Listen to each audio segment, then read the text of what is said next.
All right, we are live. Welcome to the Podcast Editors Mastermind, three-person edition. We actually have all three of our Yetis with us tonight. Carrie was not able to join us, but we have three of us, and we started early. So if you're wondering what's going on, this is what happens when we start early. So if you're joining my us, clock actually says we're right on time. Oh, okay. This is what happens when we start barely on time for Jennifer's clock. And if you're joining us, we're really glad that you're here, whether you're joining us live or you're catching the replay. Glad that you're here. We would love to hear from you in the comments to help guide this conversation and to be part of the conversation. Tonight, we're planning to talk about us because we're the most important thing going on. No, we just wanted to kind of reconnect with you and with each other, share a little bit about what's going on, and then talk about the year going forward. But of course, before we can do that, we have to introduce ourselves. That's required because it's a podcast. So I'm Brian Ensminger. You can find me if you want to at toptieraudio.com. And over here is Jennifer Longworth of bourbonbarrelpodcasting.com. And our special guest. Oh, no. Who's there? Yes, the returning. I'm Daniel Abendroth. You can find me at rothmedia.audio. So the goal for tonight, I think, is just relational. We just kind of want to share a little bit about what's going on, what's interesting us, some of maybe the challenges that we've faced, some of the opportunities we're hoping to capture, and then also to hear from you. And then maybe toward the end, talk a little bit about this show and the future of it and ask for your opinions because we want to make something that's valuable for you. This, as much fun as this is, we could do this for free and not pay an editor, but we want you to be part of it too. So there we go. I think probably the elephant in the room, no joke about weight or anything, but Daniel hasn't been with us for a few episodes. So Daniel, do you want to maybe just kick us off and share a little bit about what's going on this year or the past year for you? Yeah, I would say it's almost like the past year and a half. Because I don't think we made this public, and we talked to, a few friends. But back in June of 2022, my wife and I decided to start planning and actually move out of the country. And we're planning on moving to Portugal, actually. And so we spent several months planning and then got everything together, applied, and then moved. We gave up our apartment. We were living in Memphis. We gave that up, moved in with some family back in the end of May of 2023. And then we're staying there. It was okay situation, but we're staying in my in-laws, my sister-in-law and her husband. We're staying in their basement for 6 months. And as you can imagine, it's not an ideal situation. Terrible internet. I was working off like essentially like a rolling table on my couch in the basement. And then whenever bureaucratic nightmare, things didn't pan out. And so we had to kind of put that idea on hold or like go another route. So we're still like in the area, staying here for the foreseeable future. And so now I actually have like my own office, my own workspace. I'm able to actually kind of get back on and join you guys again. Better internet. Much better internet. When we first moved in, we were getting, I think the best I could get, and that was like off peak hours, was 8 megabyte download, 0.5 upload speed. And then eventually I had to like get a T-Mobile hotspot internet, which bumped up. During peak, I could get 160 download, but still decent upload. But like when you're using a 5G mobile network as your internet, the latency is awful. But now, for the first time ever, we have fiber, and that has been an absolute delight. Oh, I bet. Are you full gigabit? No, so actually the service provider that we have can go up to 2 gigabit. Oh, wow. Yeah. For the same price we're paying for 1 gigabit in Memphis. But I thought that was a bit overkill, so we decided to save some money and only do 600. And Okay. it's symmetrical, I think, so it's 600 up and down. Yeah, that's pretty common. That's what we have with fiber as well. Yeah, and that has that's been great. amazing. Now that I'm doing more video and like uploading video to YouTube and everything, it's instead of like setting it up, going to bed and hoping it's done by the morning. Yeah, it's been amazing. And so then because of that, you're able to rejoin the show. We can start getting your perspective again. You're not just sitting in the background and us missing you every single time. So Aw. Not appearing in this episode again is Daniel. Gosh, what a loser. no shade or anything, but man, we did miss you. So Jennifer, what's going on with you?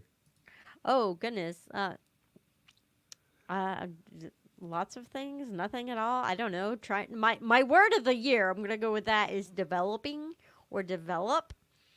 So that's like how to grow with clarity. Oh, nice. It is kind of what I'm thinking as far as the business goes. I haven't moved. Um, I haven't planned to move. I haven't done anything dramatic like Daniel. I did get a new desk, a new office space, which maybe I'll show on camera next time. It's not ready yet, but just keep trying to build the business and do my thing and be Yeah. the expert in podcasting that I am and stuff. Cool. I don't know. So for me, and I feel guilty of trying to think about what we wanted to talk about tonight, and then never thought about what I was going to talk about. So I'm kind of doing this on the fly. There might be some ums, so I apologize, Alejandro. But for me, 2023 was actually a pretty challenging year on the business side. So I entered the year with, I think, 9 active shows and 1 show that was on pause. And I exited the year with 3 shows. Oh. So it was a challenging year in the sense that one show, the host had been running it for about 5 years and it just wasn't achieving his goals. He actually had 2 shows. He exited one in the middle of the year because running 2 shows that aren't growing is really grueling. There's no surprise there. And then as he got to the end of the year, he decided to close the curtain on the other one. So it's not like he found a better editor or anything. He just stopped making the show, which I get, right? I mean, you have to make the right decision for the time and the money that's involved and stuff. A couple of shows were subcontracted, and the production company was a very small operation, and the person that owns that company decided to cease operations for the production company. So I lost actually 3 shows through that, and then I've got 1 or 2 others that have just kind of reached the end of their life cycle. And so I'm entering 2024 actually at a pretty, not where I wanted to be. So financially last year from the business was not stellar, as you might imagine. But then going into this year, I've spent a lot of time going, okay, what expenses should I rationalize? I've essentially had to let all of the, actually, no, not even essentially, all of the contractors I was working with, I've had to let them go.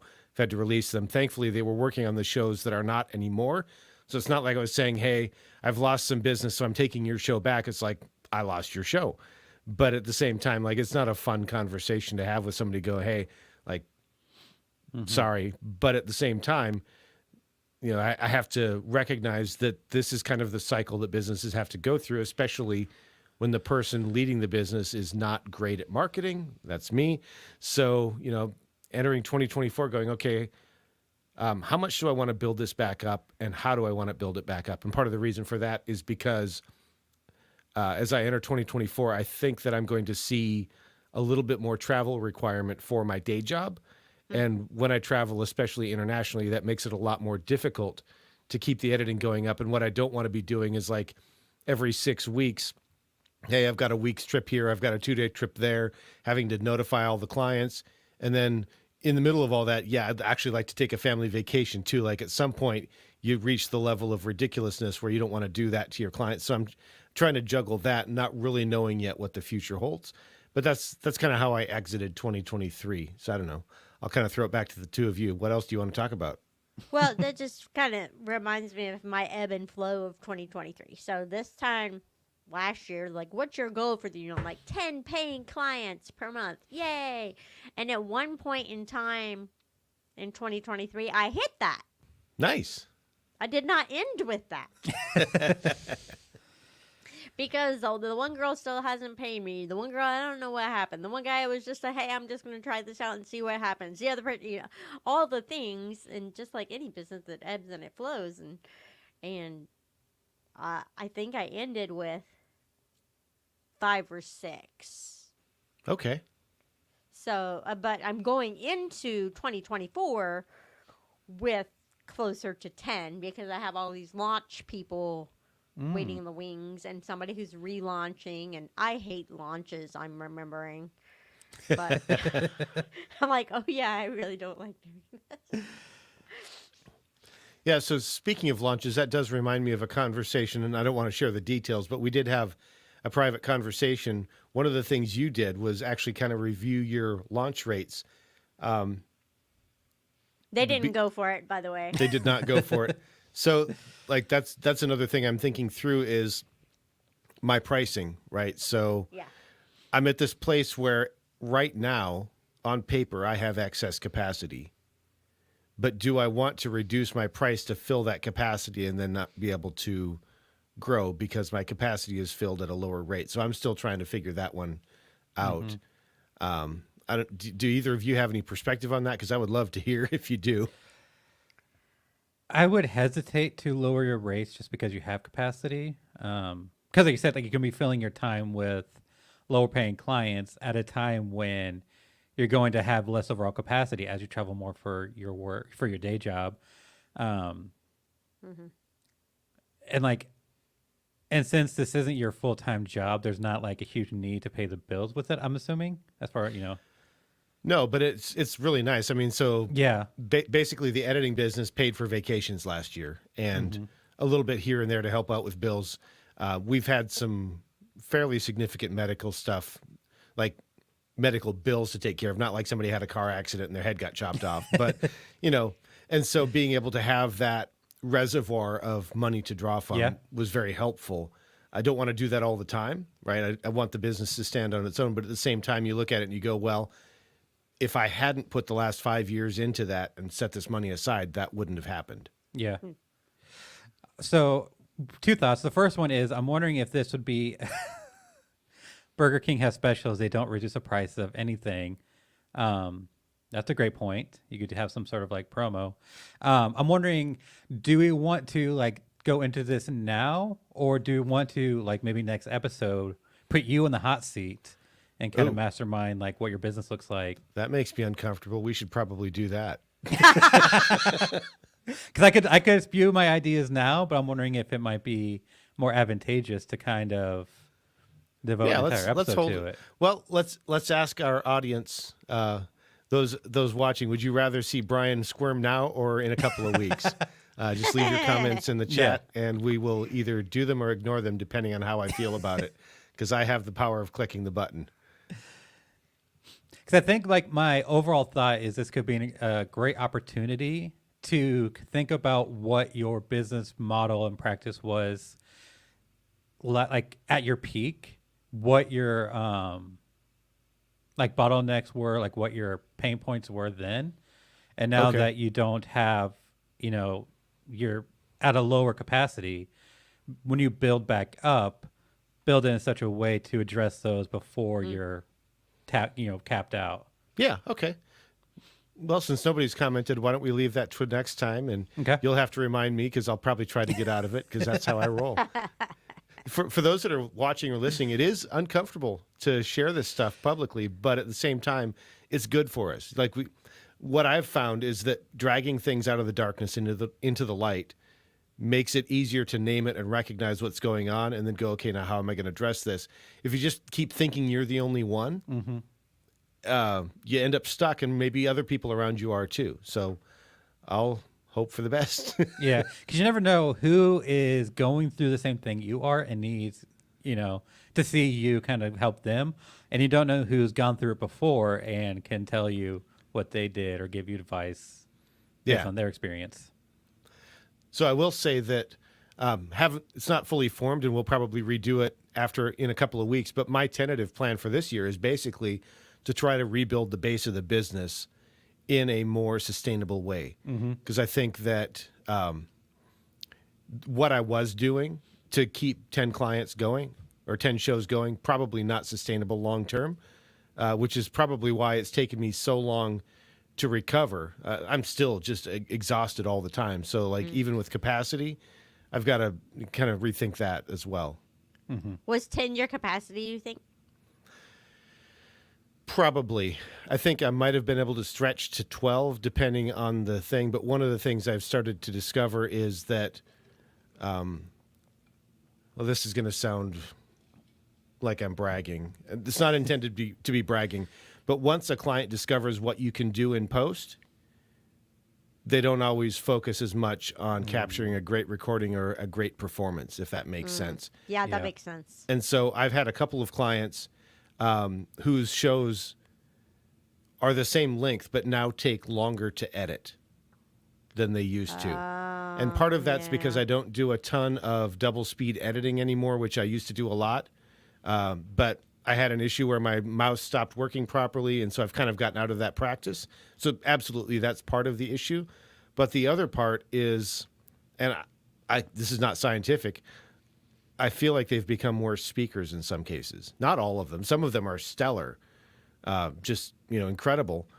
But if you get, and in fact, I've got one show, and I don't want to like throw anybody under the bus, but it's a co-hosted show, and they're better when they have a guest because they don't talk over each other as much and treat it like a conversation. So if I ever get one that's just 2 tracks, I know it's going to be a 5+ hour edit for a 1 hour show. Right. And so I've got to kind of work through how I want to approach that. Mm-hmm. Yeah. I don't And know there where are I was shows going that with stayed that. with you though. Maybe. Yeah. Yeah, similar. Like I have a client who she tried to like do less kind of like after like so like she'll record her episode and then she'll like, oh, I thought of this that I want to add to it, blah blah blah. And for a while she was like trying to do less in post, but now she's just kind of like accepted that that's her kind of creative process. Record it, listen to it, realize there's more she wanted to say, record, insert, take stuff out, blah blah blah. But that has added obviously more time on mine because I have to be the one to edit whenever she wants a new insert. But I don't have any kind of system in place to charge for that. And so that's something I'm going to have to address. Yeah, because it's never been an issue before. Like 1 or 2 like add-ins or whatever, like no problem. But when it's like a week-long process of back and forth, it's like. So if I play back what I think I'm hearing, you complete an edit and you send it to her, and then you get a series of revision requests? Yeah, so she might record like a 2-minute thing that she wants added in at some point, or like a couple minute clip that she wants thrown in somewhere. And she doesn't know what that is until after you've delivered the first cut? Sometimes she, like as she's recording, she'll realize it, and then she'll record it afterwards, and I'll get it ahead of time. Okay. But for Does the she most- at least give you timestamps? Well, we've actually gotten to a process of using Descript together. Oh, okay. So I do my edit, and then she goes into Descript and does like any kind of big edits that she wants, rather than send me timestamps and that back and forth headache. And so with these inserts, I will essentially just tack them on at the end of the audio, put it up into Script, and then she'll just copy and paste it wherever she wants it. Okay. Then I go back in Wow. and kind of fix her edits because obviously, the script doesn't do spacing right. And so Yeah. I just kind of tweak that and then send it back to her for review. Yeah, So that's it made it a sounds- lot easier. It sounds like you need a rate for a collaborative edit, Yep. because that is very much different than getting the raw audio with a set of I want this cut, this cut, this cut, and then you do your thing and you send it back, and the only revision request would be if you made a mistake in doing it. Yeah. And I guess to that end, Mike says rework request forms will help document it, but if the description cat is out of the bag, I guess that's Probably Descript. Descript. Yeah, the client knowing your processes, yeah, that can be a challenge. Although I would say that for the kind of editing that Carrie does as well, having that back and forth collaborative process is pretty important. Doing those kind of scripted things. I think the way you're doing it is probably the best you can for right now. Yeah. Because before, like, I was kind of thinking I didn't want her to know the process. So I was just like trying to like do everything myself. But when you have a bunch of different, inserts and whatnot, mistakes happen, things get delayed, and it becomes a huge headache. And collaborating into script has actually been saved me a ton of time and headache. Well, I'm glad that's working for you for sure. Yeah. And I think we can talk at some point talk about like my mindset around like the fear I have of approaching a higher rate for this kind of work. Yeah, let's do that. Because I think like I don't know, and kind of maybe like go into, I guess like what's my past right now, like since we started, because like my wife and I have been in, kind of like coasting. Well, we've been in transition for several years now, because Yeah. like in 2020 wanted to buy a house near family, but like that time the market was just not conducive. And then we had like plans to like live an RV life, but that didn't work out, and like Portugal. So it's just like we've had like a lot of plans that haven't panned out. And so for the past, 4-ish years, like mentally, we've just like been in transition in some way, shape, or form. And now for the first time in several years, we're actually settled. We have like our own house. We have like space. We're kind of like can put down roots almost and kind of like release that mental hang up as far as like what the next step in our lives are, because we know what the next step is. And so like business wise, I've been kind of, I hesitate to say this, but coasting. Like I haven't let my client work. Like I still take care of my clients, but as far as like going the extra, growing the business, kind of like working on the business has just been on the back burner. And so now that like I'm putting more focus in growth and kind of more like on the business, a lot of like the fears that I had addressed, a couple years ago around pricing have kind of crept back in, like as I've been less focused on it. Yeah, I mean that's tough. I would kind of like to go back for just a second to the collaborative Oh, sure, thing. sure. And because you mentioned there's a little bit of head junk going on with that, I think on your side, like fear of raising the rates, that kind of thing. That's something that I struggle with too, and I think I have a tendency to prejudge what my clients are willing and capable of paying for something. And I think the challenge around that is because it's really difficult to place a value on my time. I mean, I can say my time is worth X number of dollars per hour or whatever, but like, what about the value for them? I think, and I'm probably channeling my inner Jesse McEwen a little bit right now. Hopefully that's, hopefully that's something. But I think if I was to talk to a business coach or somebody like Jesse, who's got some experience working with the sort of the corporate clients, the problem might be that I'm trying to grow a business that an indie client can't necessarily afford. So it's not that what I'm trying to do isn't worth what I would like to charge for it.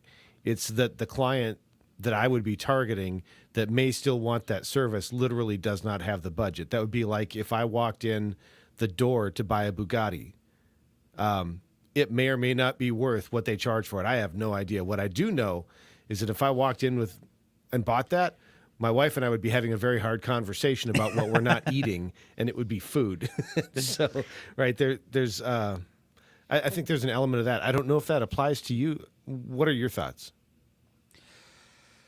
I don't know, because so like, are you saying that like maybe this is a client just can't afford my work? Yeah, basically. Like, I don't know who the client is, but let's just make up a number. Let's say a normal edit for you is $2.25 per episode, and to do this kind of collaborative effort, it would be $375. Right? I don't know if the client could afford that or not. Yeah, so the part of the hang up comes in because like we recently just had a conversation. So like there have been issues in our workflow where she gets it done late, and so like we're working until the last minute trying to get it done. Oh. Which like is an issue. But she's like, we've addressed it, and like the plan is doing better. But like in that conversation, she mentioned like her industry has been suffering people in like in the same spot that she is. Like a lot of her colleagues have kind of shuttered their business and moved on. And she feels fortunate to be able just to turn a profit last year. Hmm. Yeah. And so she's optimistic about this coming year, but I don't know that. Yeah, so like if I were to prejudge, like I am hesitant that she would be reluctant for an increased rate considering how last year went and like some issues in the future. And Yeah. if the client, like if she's my oldest client, like I've been with her since the very beginning.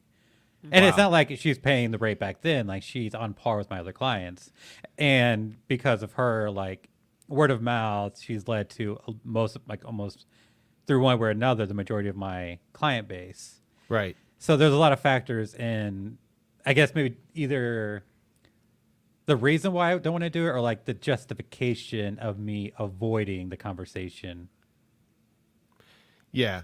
So I would like to kind of hit a couple of Mike's comments. He did have one suggestion, being thankful for the collaboration, but then saying, hey, this took me an extra amount of time. Can we add a certain amount to the bill for this period? Obviously, you're going to have to address the issue that hasn't been done previously. So this would Yeah. be, but yeah, I mean, that could happen. And then he also just mentioned something about being taken advantage of. And I think this is something that I've had to do with one of my clients, not because he couldn't afford it, but because when we started talking about the value, one of my questions to him was, is the show meeting your needs? Is it meeting your goals?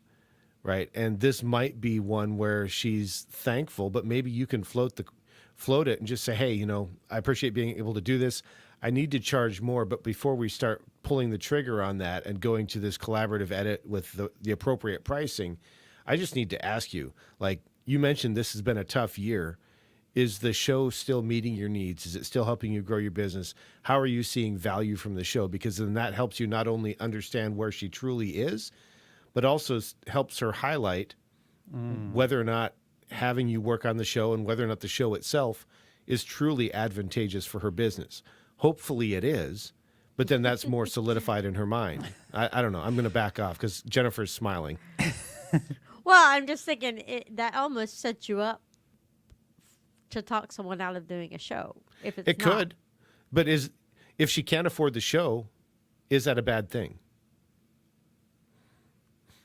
And yeah, I mean, Mike's comment, just have regular status meetings. I don't know, Daniel, you were going to talk, so I'm going to back off. Okay. So I don't want to like hijack this episode on my thing. I do Okay. love this Too late. conversation. I think like maybe this could be, an episode a month from now. But I do want to like, I think this is fantastic. So, what did you say? Oh, okay. So like as far as the conversation, yeah, there is fear like I'm going to talk them out of being a client. Yeah. Right. I think with her it would be different because like she's mentioned in the past that the podcast is her biggest lead generation and like that's where she gets most of her business from is because of her podcast. So I think this could be a great way to highlight the value of her show and then being like, how much is that worth to you? Ha ha ha. Because my time is valuable.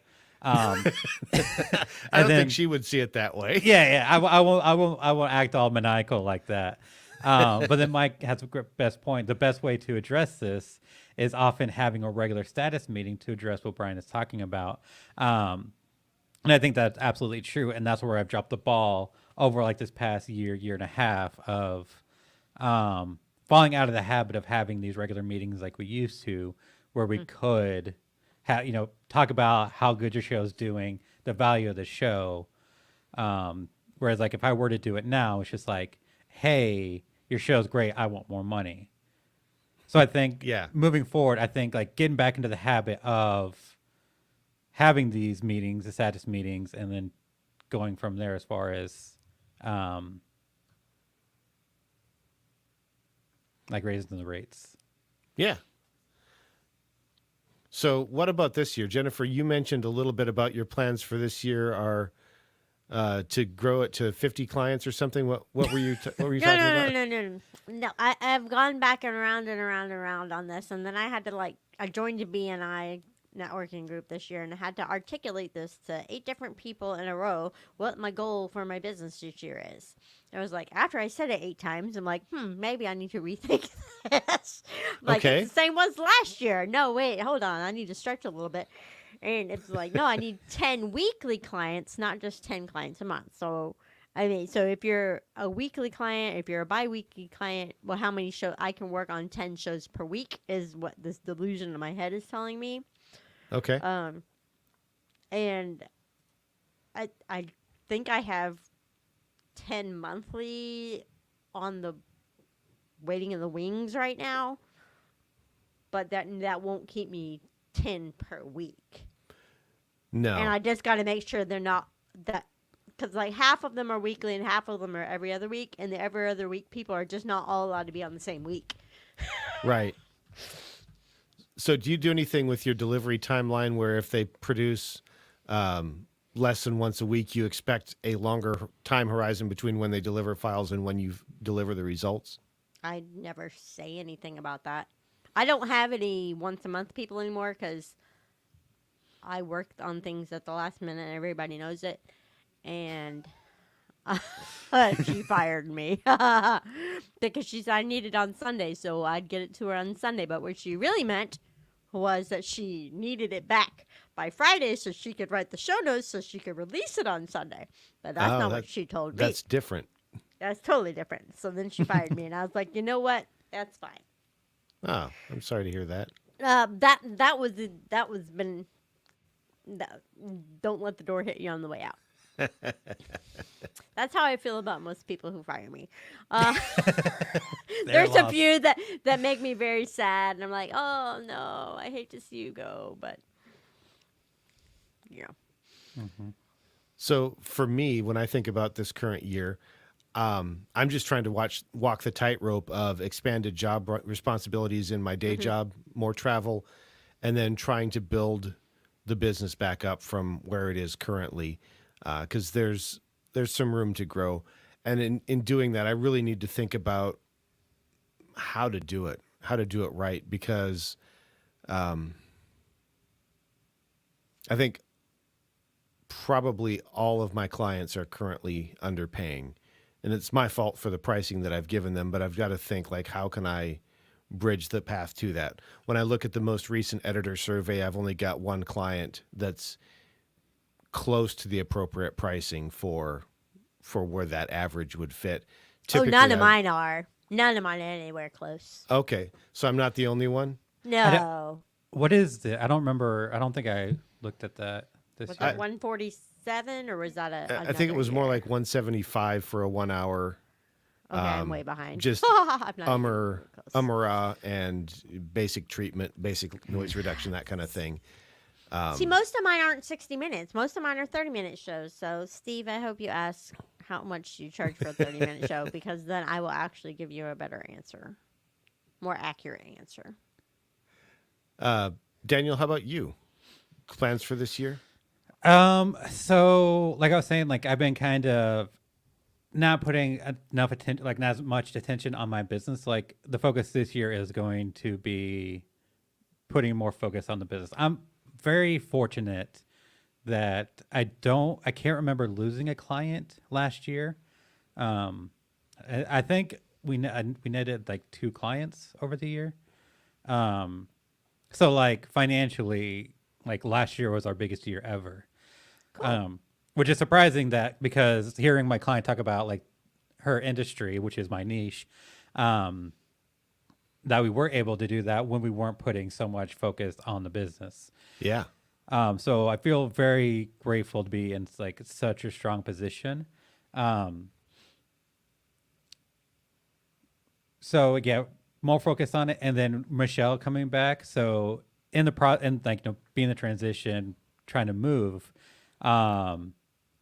her like time in the business, she reduced how much time she's putting in the business. She's still doing like the day-to-day that she needed to, getting client work done. But as far as focusing on growth, all those extras, all of her like time went into packing and filling out the forms and like doing the majority of the planning for this move.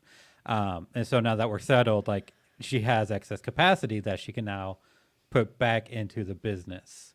So giving that extra attention to our clients, to the business, seeing like what new services or like how we can change our services, possibly looking into new niches. I think there might be a couple opportunities for like different niches or whatever, different Cool. groups that we could possibly reach out to. And then getting back into my Reaper for Podcasting YouTube channel. Nice. Yeah. Now that I actually have like space I can record and like be able to focus, I'm excited to get back into that. I think it's been 2.5 or 3 years since I last posted a video. And the crazy thing is like I've gained 1,100 subscribers. Like my channel's doubled since the last time I released a video. So like the opportunity is still there, like the need for it is still there. So I'm excited about like getting back into it and releasing content. I just have to be able to like plan better and like come up with like a content calendar or something and get back into the habit and the practice of it. Nice. Yeah, it's super cool that you've grown that. My channel, that's primarily Hindenburg stuff, has not gotten a lot of love in the past year or two or three, in part because Hindenburg launched a new version of the software and basically just screwed up the launch. And so like it's a little bit buggy right now. And some of the features aren't fully built out. So like they're in process, they're still developing stuff, but it's really hard to develop tutorials or even sometimes to recommend the software knowing that the old version is no longer available and no longer supported. The new version has features that really only, in quotes, fully work if you've bought the subscription model rather than the perennial purchase. So like you can do transcriptions and all kinds of cool stuff with transcriptions, but you have to buy transcription hours. And the easiest way to do that is just to subscribe at like $20 a month, or you have to buy transcription hours. And then when your hours run out, you buy more, but they roll off at the end of the month because the company that they're partnered with to do the transcriptions, their requirement is whatever minutes you buy roll off. And if I run 3 tracks of audio, it counts 3 times, right? So if I've got an interview that's an hour long with 3 people on it, it's 3 hours of audio, which is how Descript used to do it. I don't know if they still do. It's pretty common if you load 3 for them to charge you for that. But it's just like, I still love the software. I am honestly exploring other options, and so far I've not found anything to replace it. But you know, it's hard to go, yeah, I'd love to build a bunch more tutorials, not knowing for sure what they're going to release next week and whether or not it's going to change what I've done. Yeah. Oh, that's so frustrating. And like all the content you created in the past is irrelevant now because. So I don't know that anything that I've done is irrelevant, but there are new features and stuff. So yeah. I did want to kind of go back and just kind of pose the question. Mike had commented while Jennifer was talking about gauging by the number of weekly shows, because you know skill factor or speaking skill sets are all over the board, and I would absolutely agree with the comment about skill sets of speakers, as I've already shared. Like some of my clients have gotten arguably worse. My question, and there's a reason I have favorite clients.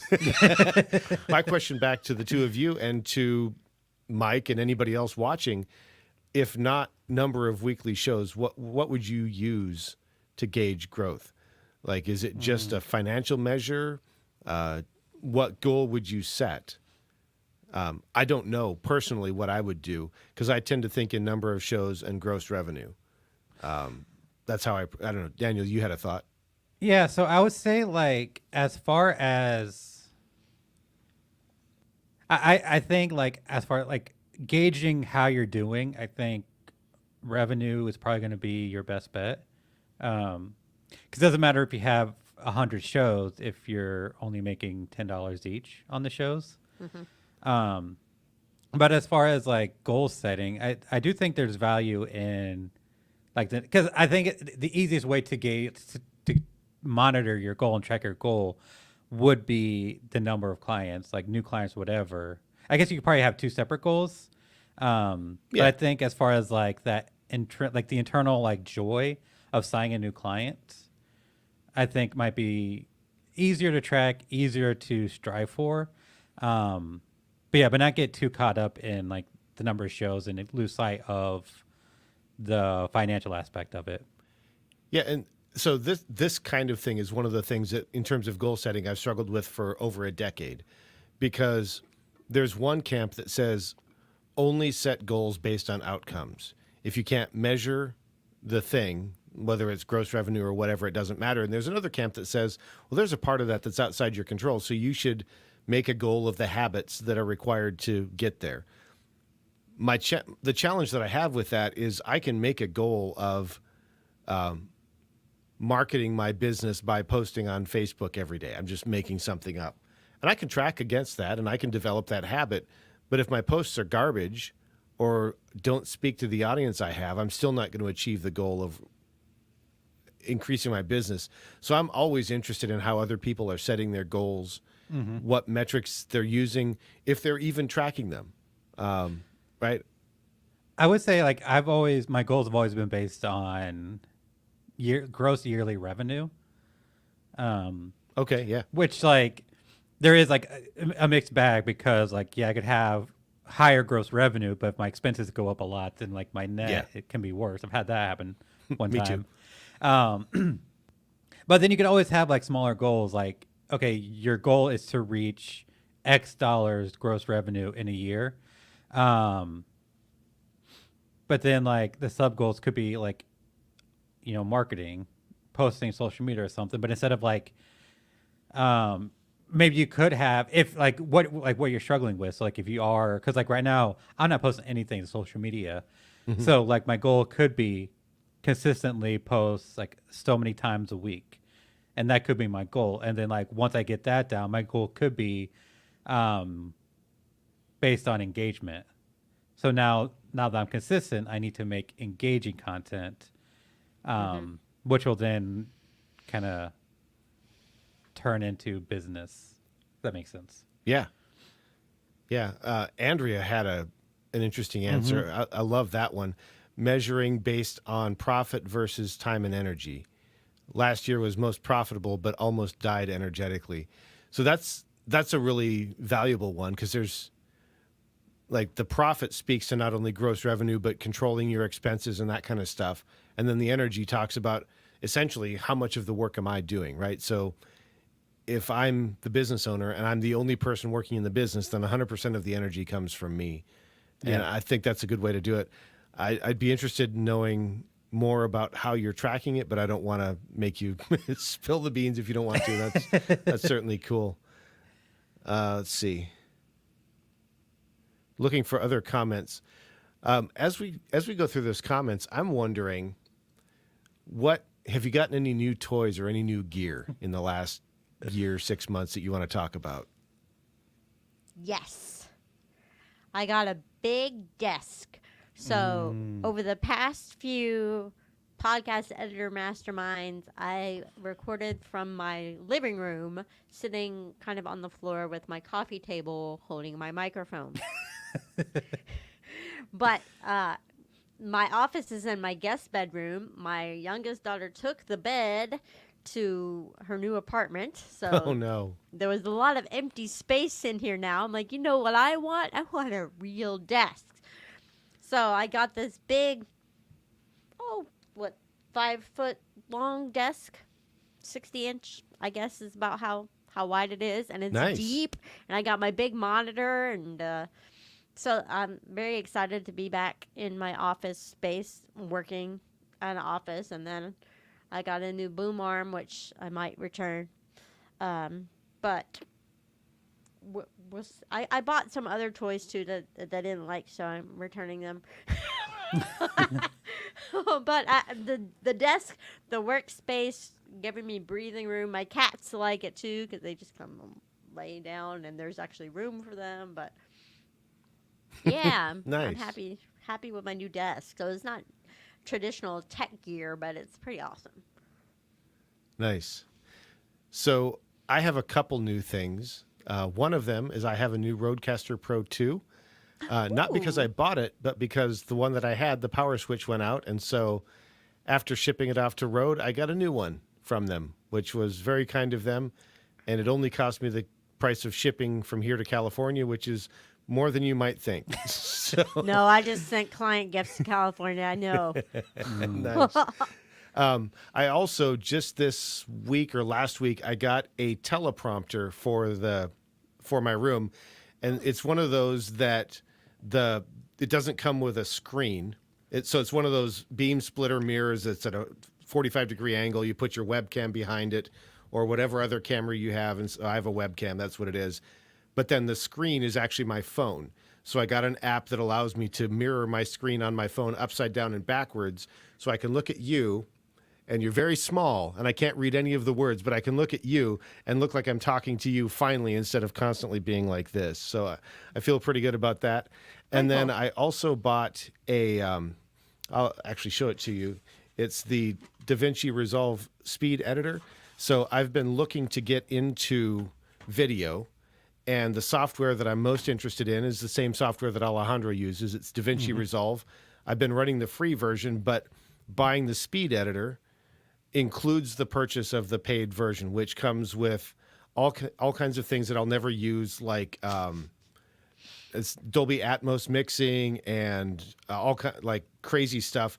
But it also comes with transcriptions and some AI tools to help with cleanup and mixing and all that stuff. So I'm interested to learn how to use that better. Partly, so one of the shows I work on is the sermons from my church. And I've been doing those in audio. I've been doing them in Resolve, just working with the audio editor there because it's really streamlined and because I didn't want to pay the update price for Reaper when my license ran out with the newest update. But I can also then take a video version and turn it into one of those vertical videos. It's really easy to turn it into a vertical video and then just export it. So I'm learning how to do that. I'm not doing anything heavy yet, but I have an interest to get into video. So we'll see how that goes. I don't know. I've talked enough. Daniel? That's one thing like that's been on my to-do list is learning DaVinci, because I use Premiere for most of my video stuff, Reaper for basic video editing, but when I need to do something a little bit heavy hitting, then I do Premiere. But I really want to learn DaVinci. But it's one of those things. It's like I hate not being proficient at something, and so it's easier Yeah. just to open Premiere back up and just do it real quick than trying to figure out how to do it in DaVinci. But I might look into that speed editor. That looks really fun. Yeah, so the paid version of the software is like $300. The speed editor is $400, but it comes with the software. Okay. So I was like, you know what? If I don't like the speed editor, I can probably still sell it for $300, maybe more, and basically Yeah. get the software for free. There you go.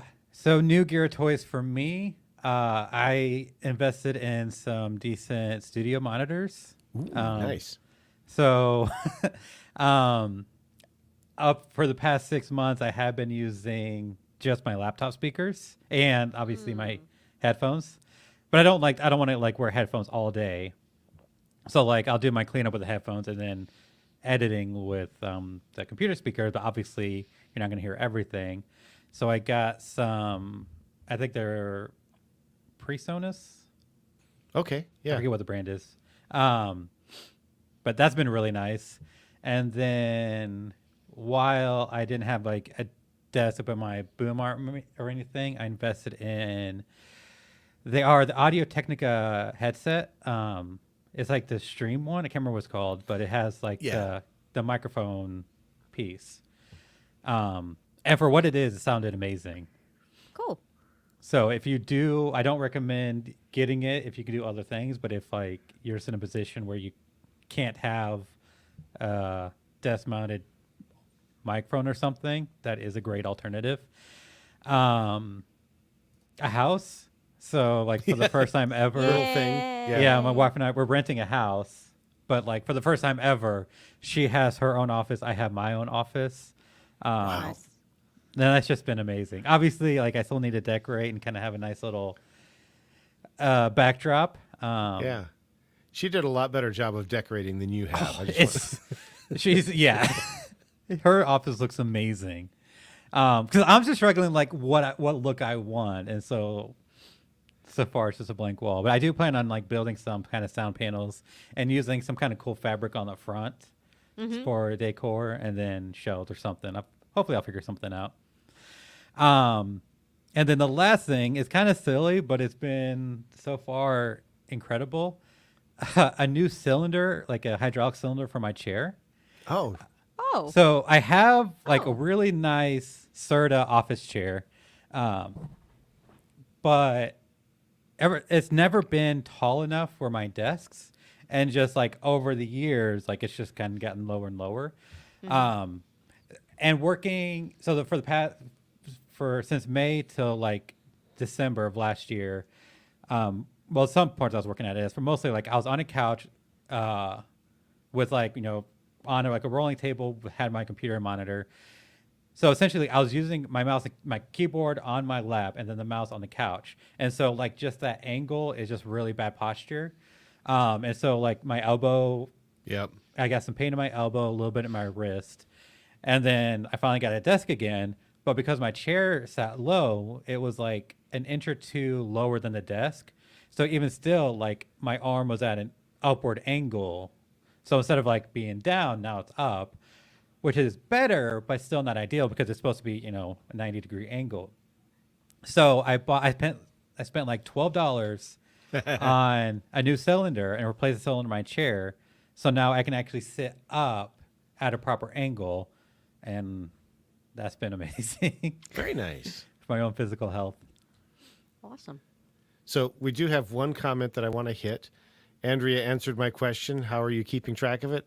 Mood tracker. So she's talking about profit versus energy exhaustion. I don't remember the exact words. Using a mood tracker plus how many days she gets to the gym while maintaining the profit margin. Looking for alternate income sources that are not full on production and editing, like consulting and coaching. Great stuff there, Andrea. Thank you for sharing. So I think, do either of you have anything before we transition for a little second? Maybe a few minutes? No, it's we're getting Yeah, we're almost to the pod to the decks. end. Yeah, yeah. And there's one really important question that we wanted to ask you as the audience that I haven't gotten to yet. So it's a little bit unfair to give you not much time, but well, or maybe it's really fair. You can reach out to us Email later. us. Yeah. Yeah. We want to know what you would like from us and from the show in 2024. Over the last year, we've done some guest stuff. We've done some panels with just the three of us. We ran a series where we talked about getting the first client. We're interested in knowing what kinds of challenges or things that you're facing. We just would like to know, how can we serve you better? I mean, we're not going to do the work for you because we're not that nice. But like with this show, what can we do? What can we do to make this show better for you? So if you're watching live, you can certainly add a comment in the chat. You can email us. It's at podcasteditorsmastermind.com. Or if you're not sure how many M's go in the word you can go to info@podcasteditorsmastermind.com. They go to the same place because of the power of Google. But we really want to hear from you, because what we don't want to do is just make a show that scratches our itch and leaves you hanging. Like, we want to make sure that we're making something from you. I'll stop and let the two of you chime in. Do either of you have any thoughts for the year? Because I'm basically drawing a blank. I pushed to the end of the year, and I'm now looking for more input. So it's difficult for me to say because I have been absent for so long. I think we could do with better promotion. Case in point, today, I think we mentioned it earlier this week, but we didn't do a whole lot of like promotion or anything. And just kind of overall effort. Not making Brian take everything on anymore, I think might be a good step. It'll be a Internally. smart step because other people are good at things. And also, we had talked about like a community kind of group, private community kind of thing. But just kind of maybe more focus on like going beyond the show and into like building some kind of community or community focused thing. Not sure exactly what all that looks like, but something like that. Okay. Andrea had some feedback from us, so thank you for that. Like hearing from guests in the community, just want to know what other folks are doing, and liked the first client series. Not sure whether what another good series topic would be. I'm not either. I will tell you that I had huge ambitions for December to take those 8 episodes and turn them into a download that we can use to entice people to subscribe to our email list, because everybody since 2007 has been telling me to do that, and I failed miserably because I watched Netflix and I went to bed. So sorry. I hope to have that at some point, but I fell off of that. But yeah, I thought that was a great series. I don't think we want to do that series forever. If there's another series you'd be interested in, whether, I don't know, it's raising rates or developing systems and processes, I don't know what that would be, because I don't know where you are in your business, Andrea, or anybody else, what would be valuable for you. Just be aware that we're just 3 people that probably don't know all that much. And so we'll share what we can and try and find people that know other things. Jennifer, was there anything that you had? Okay. I can tell by the frown and the no that's a no. Nope. So Nope. Are you guys ready for the Poddex question of the day? We are ready. I am ready. Before we get Speaking into for Daniel. this, if you're watching and you have feedback, it's not too late. You can still drop it in the chat or email us. So I have switched to only having 4 Poddex cards because everybody picked Everyone the number always 3. picked 3. So Daniel, it's been a minute. Do you want 1 through 4? 3. No. Let's do number 1. Number 1. What book belongs on everyone's bookshelf? 1984. You know, I never finished that book. I've read I it multiple tried times. to read it, and I just got halfway through and stopped. It's good, for a dystopian, but yeah. I don't have a good one yet. So Go the ahead. one that popped into my head that I still need to finish, Profit First. I've Okay. read like half of it. I've implemented about half of it. And so far, like, I think, but yeah, what I know about it, like, has been incredible for my business. I think once I actually like implement it fully, it'll be huge for me. Also, Relay Financial, it's like relayfi.com, is a business banking Okay. or business bank. They do follow the Profit First, and whenever you create an account with them or like, sign up, you can like signify that you want to follow Profit First, and they'll set up all the accounts from the beginning. Nice. Yeah. Yeah. So, I That used book's on my Novo. I had to nightstand. set it up myself, but yeah. like, it's not hard to set up yourself, but it's just kind of nice during the sign up process being like, yeah, Profit First this, and boom, there's all my accounts. Nice. Nice. Andrea says a blank journal to write in. That's a good one. That's something that I've been wanting to do, is like journal more. And Mike says Extreme Ownership by Lafe Babbitt, and Jocko Willink. I'm familiar with the concept. I've never read the book. The book that I would think, and this is going to show my age and make me seem like a jerk, but it's the dictionary. Wow. Although I will say that you could also use the power of Google by simply just typing a word into your browser window, and it'll probably take you to the definition and correct the spelling for you. But man, I know I'm seeming like a jerk, but that's the book I had, the dictionary. Also, I don't have one. I use the power of Google, so there's that. I was gonna say I carry it around in this little computer in my pocket Yeah. that tells me I everything. have a need similar to computer know. in my pocket, and Yep. may not be on my shelf, but that is a good one. Andrea also says she misses dictionaries. Hey, I got one person that doesn't hate me. Everybody else might be throwing tomatoes at me, but we're good. I think it's great. It's just practicality. Like, autocorrect is so prolific nowadays. Yeah, or at least it should be. I've become dependent on it, regardless of how accurate it can be. Because Yeah. sometimes the suggestions are not close to what I'm trying to say. And what do we have? Visual Thesaurus, transformative. Mike says, yeah. So that's Interesting. visualthesaurus.com is a great one. I enjoy that one as well. I like the way we think of books now as like websites that we can go to do bookish things. And I'm not saying that to be snarky. I actually do that. So we've talked about potentially bringing on guests this year. We don't have any definite plans. I'll tell you that this episode is as far as we've gotten into planning this year's content. But if you want to be a guest on the show, Daniel, do you remember how people can do that? Yes, I do. Awesome. Podcasteditorsmastermind.com/be a guest. Fill out the form, and eventually, hopefully, we'll get back to you. Nice. And this goes for anybody who, if you're an expert and you want to share some solid information, or if you're an expert and you need help, because you might think of us as experts, but we still struggle with a lot of things. So if you do want to come on and mastermind a pain point or something you're struggling with, we would love to do that. And I guess in terms of the next episode, if somebody doesn't reach out to us with a topic or a guest wish, there's a chance it'll be me. So you might want to rethink that and come up with something.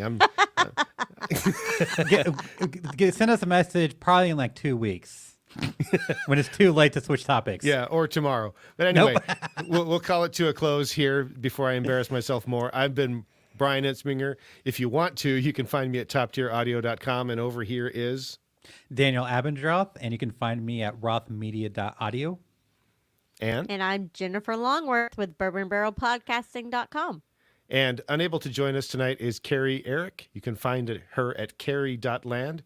It's Carrie Land. It's a scary place to be, but she's a wonderful person, so you should go check her out. We hope to have her back soon, whenever it works out. If you joined us live, thanks for being here. If you listened later, thanks for putting up with us. Bye. See if I can do this button thing.